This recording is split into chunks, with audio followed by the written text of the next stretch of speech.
Good morning বন্ধুরা, আজকে আমি আমার ব্রেকফাস্টটা তোমাদের সাথে শেয়ার করব।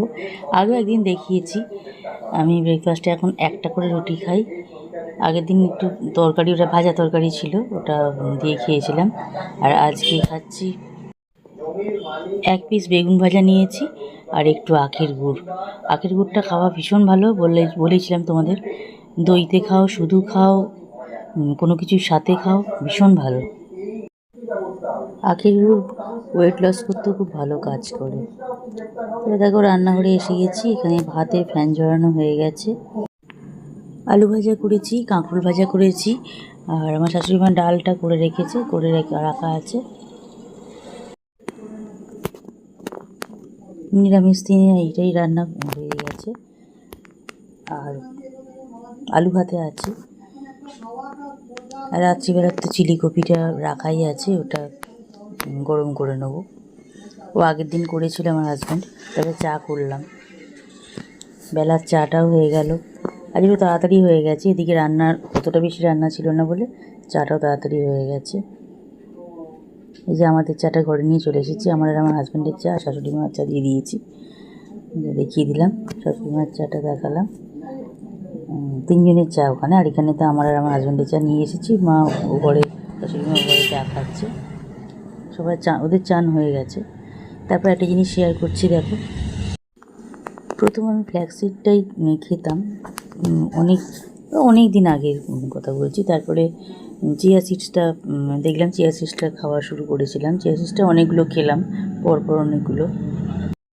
তবে এবারে চিয়া সিডসটা শেষ হওয়ার পর আবার ফ্ল্যাক্সিডটা নিলাম। আর একটা কম্বো প্যাক পেয়ে গেলাম, একদম নিয়ে নিলাম। আমার এটা অনেক দিন চলে যাবে, কারণ একটা প্যাককে আগে আমি ড্রাই রোস্ট করে একদম ড্রাই পেস্ট করে রেখে দেবো।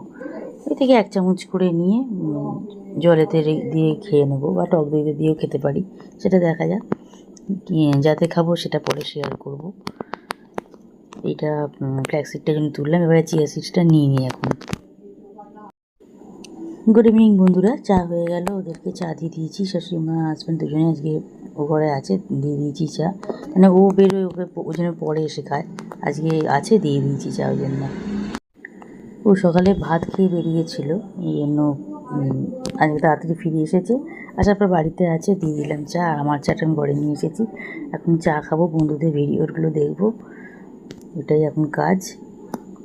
তারপর রাত্রিবেলায় রুটি করে নিলাম, রুটি হয়ে গেল। আমার আর আমার হাজব্যান্ডের জন্য রুটি করলাম, শাশুড়িমা ভাত খাবে। এই যে চিলি কপি বলছিলাম, চিলি কপিটা এই কন্টেনারে রেখেছি, কারণ এটা করেই আমি গরম করতে হয়।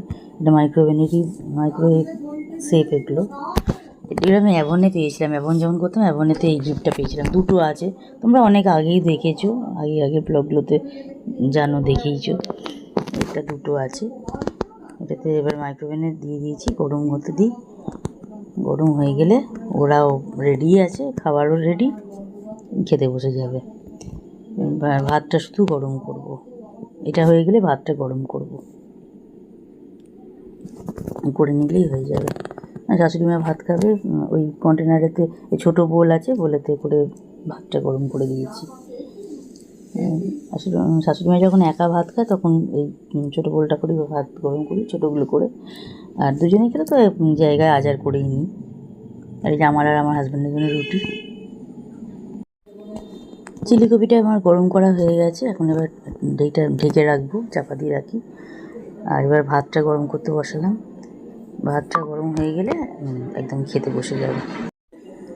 বসিয়ে দিয়েছি ভাতটা গরম করতে।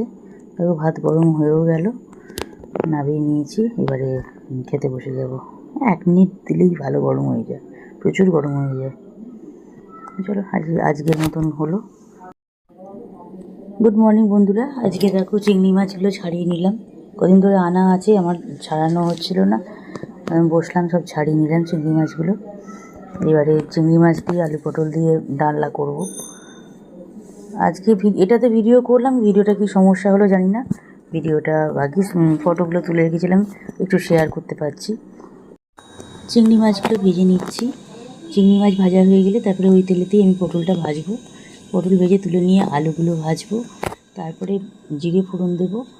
জিরে ফোড়ন দিয়ে তার মধ্যে এবার আলু পটল দিয়ে একটু ভালো করে ভাজা ভাজা আর একটুখানি ভাজা ভাজা করতে করতে হলুদ গুঁড়ো, লঙ্কা গুঁড়ো, ধনে গুঁড়ো, জিরে গুঁড়ো, টমেটো, কাঁচা লঙ্কা সব দিয়ে দেবো, নুন, সামান্য চিনি দেবো, সব দিয়ে আলু পটলের সাথে দেখো সমস্ত গুঁড়ো মশলাগুলো দিয়ে দিয়েছি, হলুদ গুঁড়ো, লঙ্কা গুঁড়ো, ধনে গুঁড়ো, জিরে গুঁড়ো সব দিয়ে এবারে নুন, চিনি সব দিয়ে দিয়েছি, টমেটো, কাঁচা লঙ্কা সব দেওয়া হয়ে গেছে, দিয়ে ভালো করে কষে নিয়েছি। খুব ভালো করে কষতে কষতে চিংড়ি মাছগুলো দিয়ে দিয়েছি।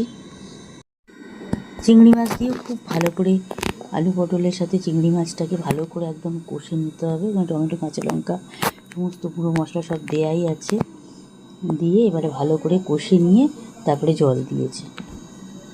এমনি কষতে কষতে টমেটো, নুন, চিনি সব কিছু থেকেই জল বেরিয়েছে।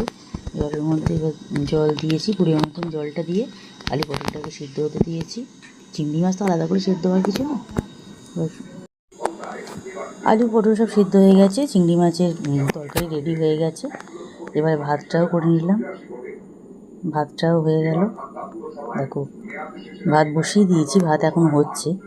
বললাম না ভিডিও করেছিলাম, সব ভিডিওগুলো দিতে পারলাম না, ভিডিও সব ফটোগুলোই দিয়ে ভয়েস ওভার দিয়ে দিলাম।